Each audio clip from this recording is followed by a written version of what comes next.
Hello everyone, this is Asphalt 1918, and today we'll be looking at the McMurtry speirling event in Asphalt Legends Unite and testing the car a bit in MP2 since it is in free try right now. So let's look at this special event.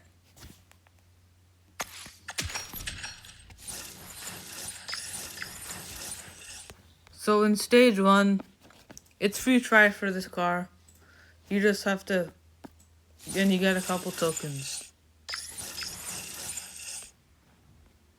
Stage 2, you get some blueprints, tokens, and import part for the car that you need. The Ortega Scalo Super Electra. So stage 3 requires the Italo Design Da Vinci, stage 4 is free try, stage 5 requires the CLK GTR, Mercedes, and stage 6 requires a Lamborghini Huracan STL. And stage 7 is again not free try actually, you have to own the car for that. And stage 8 is the competition stage. So I think each stage that requires a car gives you the same amount of, gives you some blueprints. So this gives you 4, 10, 16. So this stage gives you 16. And unfortunately the Ortega Scalo Super Electra is the only car I owned in any of these, so I won't be able to get any other blueprints.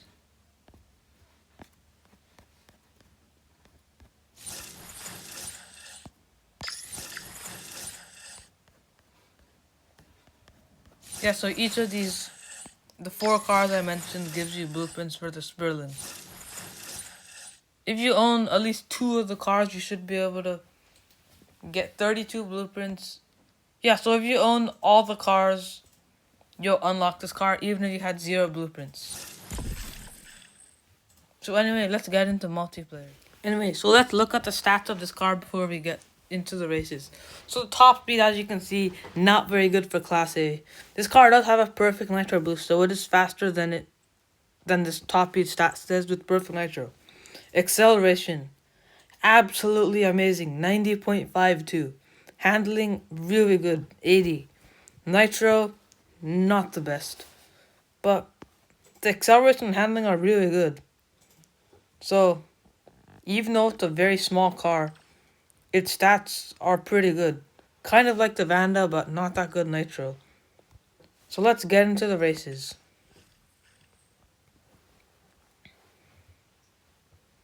So since this is season series, we may be facing cars that are a lot better than this car. Like a Chirons, low rank Chirons and Yeskos and all that kind of stuff. And a Slipstream, so that's not exactly the best.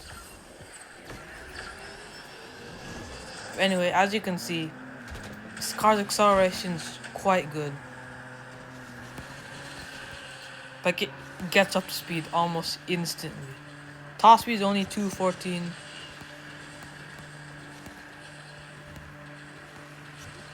It is not great.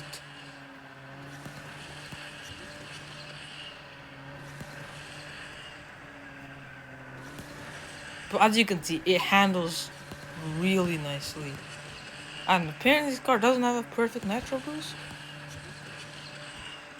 Seems to go at 214 with or without nitro, which is really slow for Class A actually.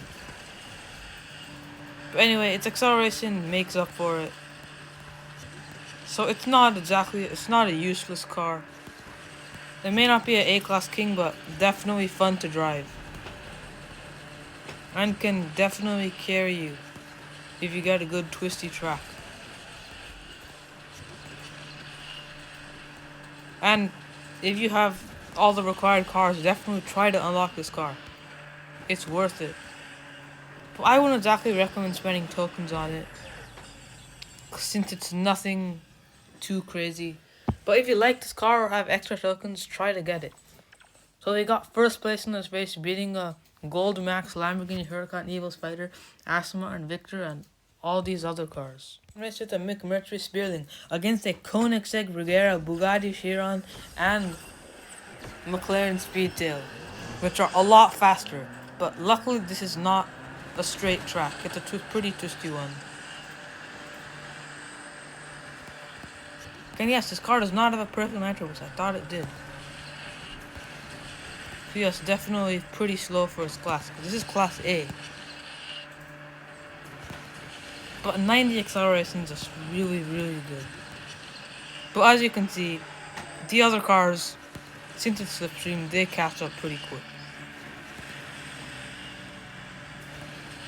But acceleration is also very helpful on ramps, since you can get up to your maximum top speed the car can reach in the air, which for this car is 277 miles per hour.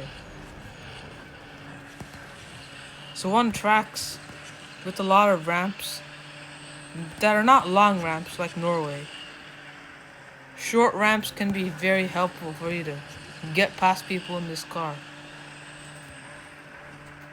And here, unfortunately, we didn't quite stay ahead of the McLaren Speedtail, so we got third, getting beat by a Bugatti Chiron and McLaren Speedtail. But that's kind of expected because they're like 80 to 90 miles an hour faster. Alright, third race against the Lamborghini Terzo Millennial and some Rimac Nevera Time Attacks. On this track again.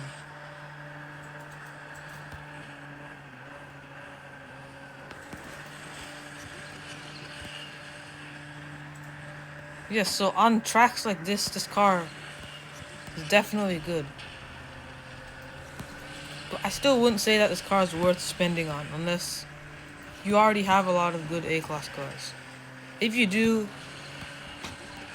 I'd consider saving up for S-class cars, but if you have good cars in S-class as well, and you just want to collect more cars,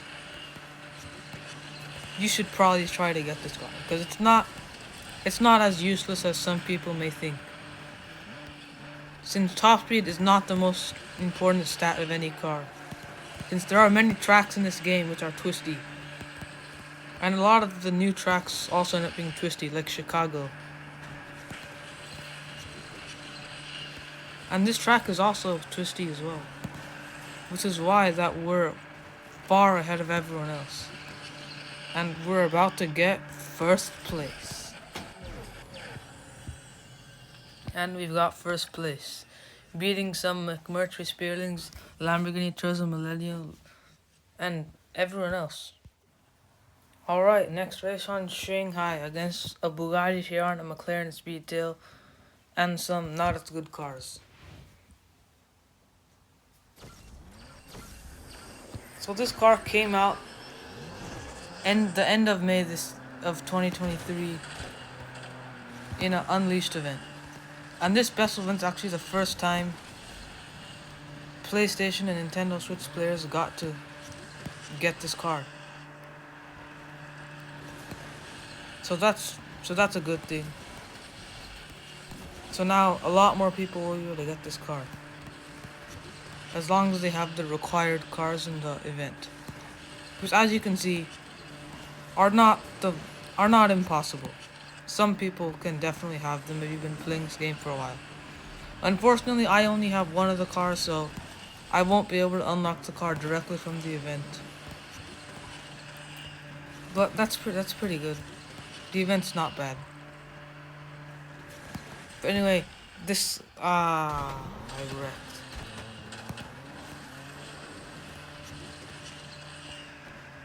But it's okay, we've been doing pretty well the entire race. Or this entire video. One wreck on accident, that's not too bad, right? Sometimes I do worse than that.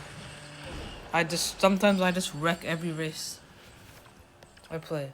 But unfortunately, fourth place because we wrecked, losing to a Lamborghini Egoista, Bugatti Chiron, and McLaren Speedtail. Alright.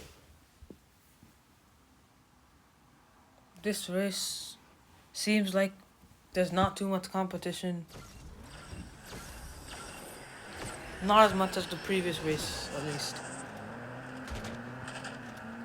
So, would I suggest you go for this car? Not necessarily, since it's nothing really amazing. At least I wouldn't say spend tokens on it. Definitely collect all the free blueprints, because who doesn't like free cars, right? But I'd call this car kind of like a mini Vanda. Like, it kind of performs like a Vanda, except there is no perfect nitro boost.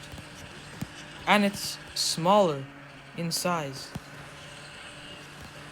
Like, it performs similar to the Vanda, better acceleration than it, worse nitro, and worse top speed. But I think the drift radius is a little better. So definitely take the opportunity to unlock this car at least.